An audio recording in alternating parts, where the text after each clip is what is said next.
Olá, eu sou o pastor Silvio Macri, pastor aposentado, membro da Primeira Igreja Batista de Itapiruna, e tenho esse canal aqui no YouTube para compartilhar com você mensagens da Palavra de Deus que nos tragam conforto, consolo, esperança e instrução, ensino em tempos de crise, em tempos de pandemia como o que estamos vivendo. Então, essa maneira que eu encontrei de tentar ajudar você nessa situação. Nossa mensagem de hoje tem como título Jesus e as tempestades da vida. Está baseada numa passagem do Evangelho de Mateus, capítulo 8, versículos 23 a 27, que nós vamos ler agora. Diz assim a palavra de Deus: Jesus entrou no barco e os seus discípulos o seguiram. E eis que levantou-se no mar uma grande tempestade, de modo que as ondas cobriam o barco. Jesus, porém, estava dormindo. Mas os discípulos foram acordá-lo, dizendo: Senhor, salve-nos, estamos perecendo. Então Jesus perguntou: Por que vocês são tão medrosos, homens de pequena fé? E levantando-se, repreendeu os ventos e o mar, e tudo ficou bem calmo. E aqueles homens ficaram admirados, dizendo: Quem é este que até os ventos e o mar lhe obedecem? Trata-se de uma pequena narrativa que está nos outros evangelhos também, em Lucas e Marcos. Esta passagem é famosa e a maioria dos intérpretes, dos comentaristas dos evangelhos, eles tomam essa passagem num sentido ilustrativo, como se fosse uma metáfora.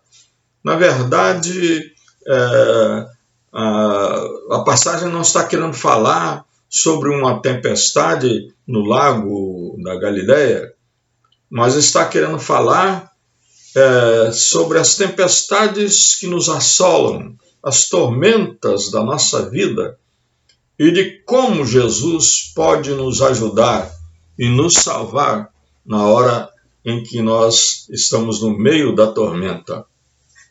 O lago da Galileia, ele ficava numa grande depressão, mais do que 200 metros abaixo do nível do mar no caso lá do Oceano Mediterrâneo, que ficava ali perto, não é? Então, por causa disso,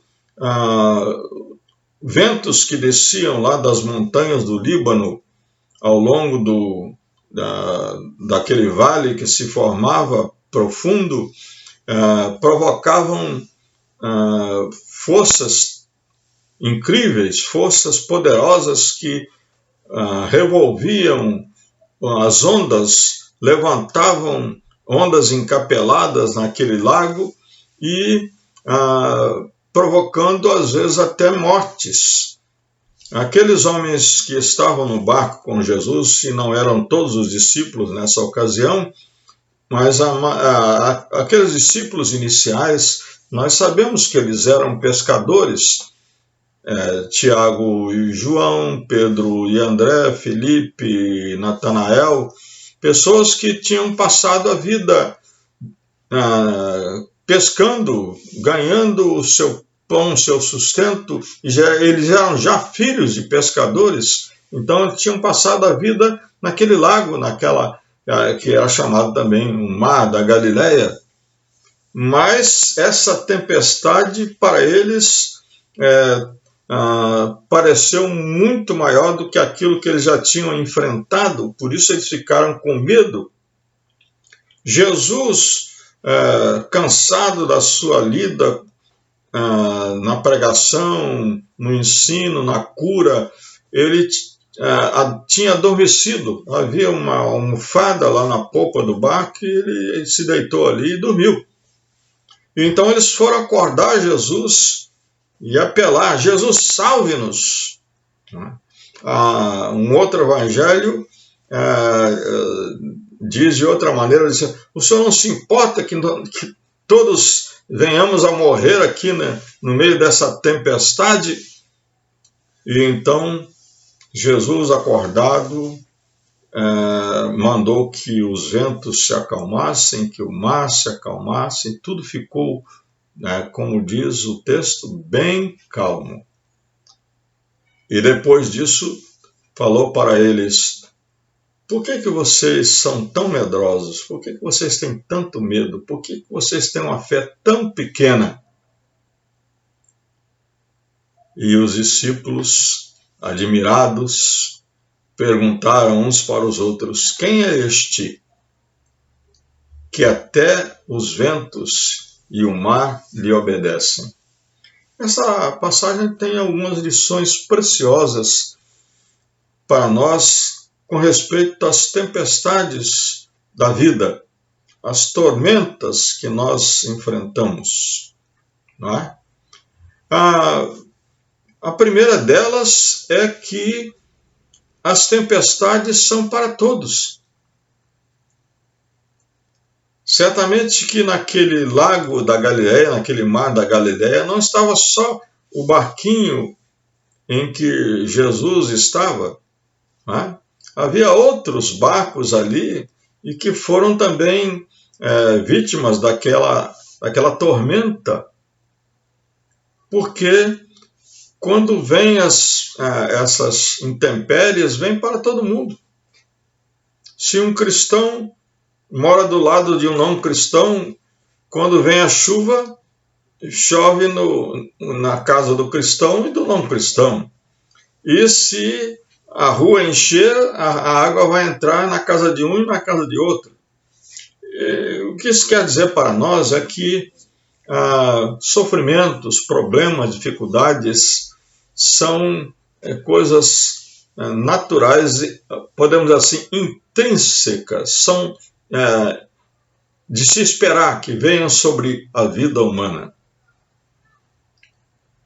Portanto, aquela pregação que se ouve aí muito, né, dizendo que se você está com Cristo, você não vai ter problemas, você não vai ter desemprego, você não vai ter doença, você não vai ter problemas familiares. Isso não é verdade, porque a Bíblia é clara em nos dizer que as tempestades vêm, e vêm para todos. Mas na viagem da vida, essa é outra lição que nós aprendemos aqui, que na viagem da vida nós precisamos da companhia de Jesus. Sem Jesus, a viagem se torna muito perigosa e muitas vezes fatal. Precisamos da companhia de Jesus. Você precisa de Jesus. Eu preciso de Jesus. Todos nós precisamos de Jesus na nossa vida. Principalmente nas horas de tormenta, de tempestade. Principalmente nas dificuldades. Precisamos da graça de Cristo. Precisamos da sua salvação. Precisamos do seu perdão. Precisamos da sua proteção. Precisamos da sua direção. Precisamos do seu consolo, do seu conforto. Precisamos de Jesus. Na viagem da vida, precisamos de Jesus. Quando eu era criança, na igreja em que eu fui criado, se cantava um pequeno cântico que dizia assim: com Cristo no barco tudo vai muito bem. Vai muito bem, vai muito bem, com Cristo no barco tudo vai muito bem, e passa o temporal, passa o temporal, passa o temporal, com Cristo no barco tudo vai muito bem, e passa o temporal. Se Cristo está no barco, tudo vai bem. Mas se Cristo não está no barco, então você não vai ter condições de enfrentar a tormenta, as tempestades. Outra lição que nós aprendemos aqui é que se você está no meio de uma tempestade, busque a Jesus. Procure a pessoa certa. Novamente, usando uma referência pessoal, aconteceu comigo de algumas vezes, numa situação de dificuldade, de problemas, de crise. Por exemplo, um exemplo bem específico, quando um filho estava doente e precisava de socorro urgente, então, algumas vezes eu procurava telefonar para o médico, procurava o livrinho do plano de saúde, enfim, eu procurava algum meio de socorrer meu filho e me esquecia do principal, que era de orar e pedir a Deus, o médico dos médicos, que ele tomasse conta da vida do meu filho. Muitas vezes a gente faz isso, né? No meio da tormenta, no meio da tempestade, no meio da adversidade, nós queremos resolver as coisas por nós mesmos. Não quer dizer que nós não devamos tomar os cuidados que competem a nós tomar. Mas se a tormenta está difícil de enfrentar, se nós não temos condições de enfrentar a tempestade, então busque a pessoa certa, como aqueles discípulos fizeram. Jesus estava dormindo, eles acordaram Jesus. Salve-nos! Esta é a oração certa. Peça a Jesus que salve você e ele vai fazer o milagre. Ele vai executar a obra que só ele tem poder de fazer. Então procure aquele que tem o poder de acalmar a tempestade. E aprendemos outra coisa aqui, não? Quando Jesus pergunta para aqueles discípulos, por que vocês são tão medrosos? É como que dizendo, se eu estou com vocês, vocês não precisam ter medo. Quando Jesus foi procurado por aquele homem chamado Jairo para que curasse sua filhinha, e no meio do caminho Jesus estava indo com ele para sua casa, vieram pessoas falar que a menina já tinha morrido, Jesus disse para Jairo, não tenha medo, tenha fé.